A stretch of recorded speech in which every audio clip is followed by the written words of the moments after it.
Tak ja som taký malý národovec. Mne sa veľmi páčil nápad urobiť hrady, slovenské hrady a úplne skvelý nápad urobiť ich s keksikou. Nikdy som to nerobila a musím priznať, že to bola veľmi veľká výzva na mňa, aby som urobila niečo, čo je ťažko zrealizovateľné, ale pritom, keď sa človek nad tým potrápi a dá do toho lásku, tak to vyjde ako nádherný slovenský hrad.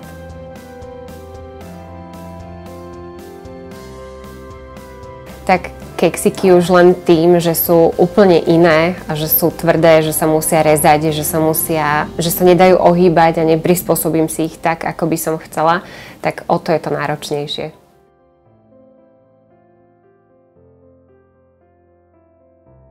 Tak vybrali sme si 3 hrady, aby sme zakryli každý kraj, ktorý je na Slovensku. Vybrali sme si Bratislavský hrad, Oravský a Krásnu Hôrku. S tým, že každý je špecifický pre ten svoj kraj a dúfam, že každý rozozná ten svoj z pohľadu toho, že či už na ňom boli, alebo ho videli, alebo ho spoznajú podľa fotiek.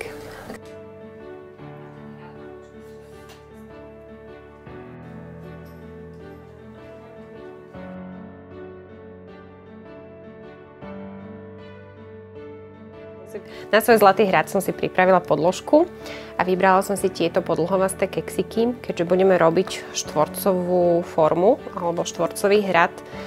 A odmerala som si ich na nečisto. Mám pripravenú podložku, ktorá má mierku, aby som si vedela odmerať, aký dlhý keksík potrebujem. Takto som si pripravila základ, ktorý budem stále potom už len oblepovať a prikladať nové keksiky. Tým, že som si pripravila tiež vanilkovú a polevu z bielok. Použila som sušené bielka, pretože sú bezpečnejšie. Vždy sa snažím urobiť keksiky na striedačku, aby mi potom držali. Čiže tam, kde mám veľa spojov, tak tam dám dlhší a zase opačne.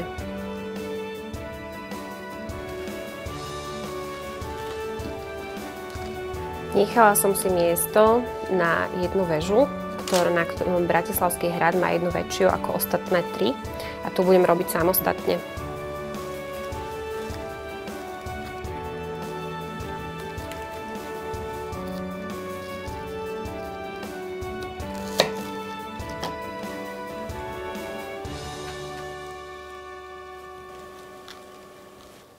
Takto budeme pokračovať do výšky, ktorú si predstavujeme, že by hrad mohol mať. Keď máme vyskladanú výšku, ktorú si myslíme, že je najlepšie mať na hrad, tak si orežeme posledné keksiky, ktoré vytrčajú, aby sme mali rovné hrany.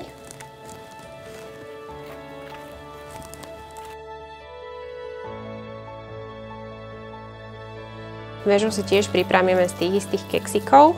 Prirovnáme si, či nám sedí veľkosť. Pokiaľ bude niečo dlhšie, je vždy lepšie mať dlhšie, vždy sa to môže orezať. A tiež prilepíme glazúrou. Keď potrebujete niečo orezať, tak nechajte chvíľku, nech glazúra zaschne, až potom režte. A keďže robíme väžu, ktorá má len 2 keksiky, tak je lepšie robiť ju naprieč, aby sa nám nerozpadla.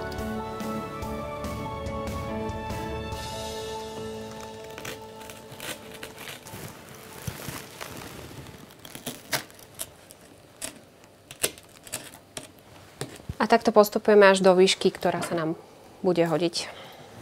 Keď si budeme pripravovať ďalšie väžičky, pripravíme si ich z iných keksikov, aby hrad vyzeral realistickejšie a bol iný. Tak som si vybrala tieto. Väžičky ostatné na hrade, tie ostatné 3, sú menšie. Čiže nám stačí si spraviť približne, akú veľkú väžičku by sme chceli. Ja ju budem robiť tak, že aby som mala menej krajenia, tak bude rovnaká šírka ako druhá strana. A ostatné keksiky si podľa toho narežem. A tiež budem lepiť olejou. Zvyšné 3 väžičky sú menšie, čiže nám stačí takto.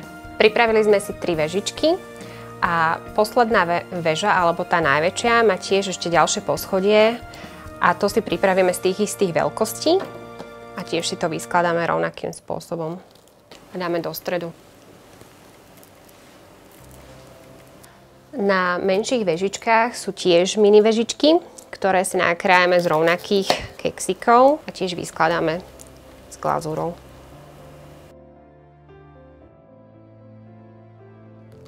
Tak základ hradu máme dokončený. Ideme si urobiť tú najťažšiu časť, ktorá je striežka.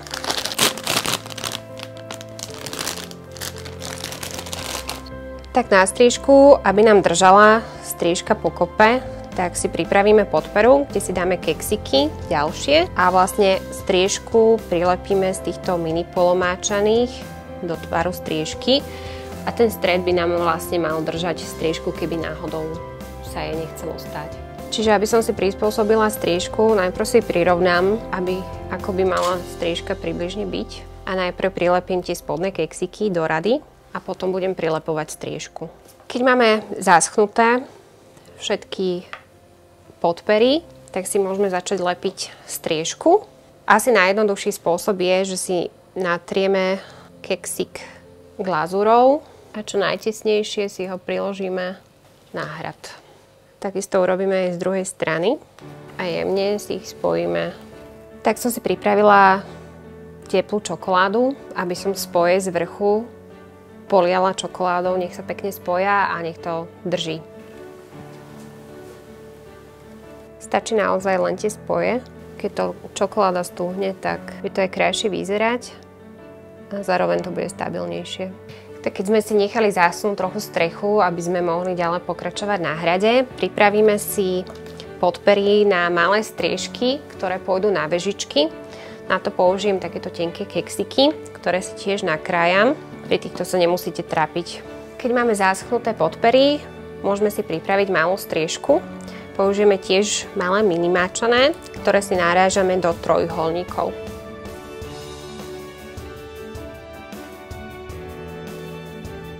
Keď sme si narezali trojuholníčky, tak si ich môžeme prilepiť postupne na väžu.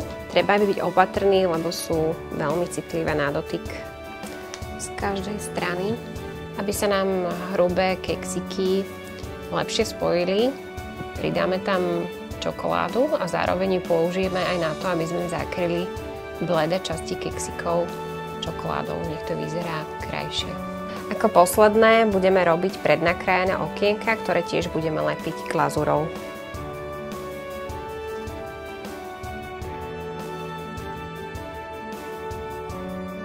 Keď dokončíte hrad, nechajte si ho určite pár hodín odschnúť, najlepšie je cez noc a potom mu môžete ešte venovať pár pozorností, ale určite to bude ten najlepší a najkrajší, najsladší Zlatý hrad.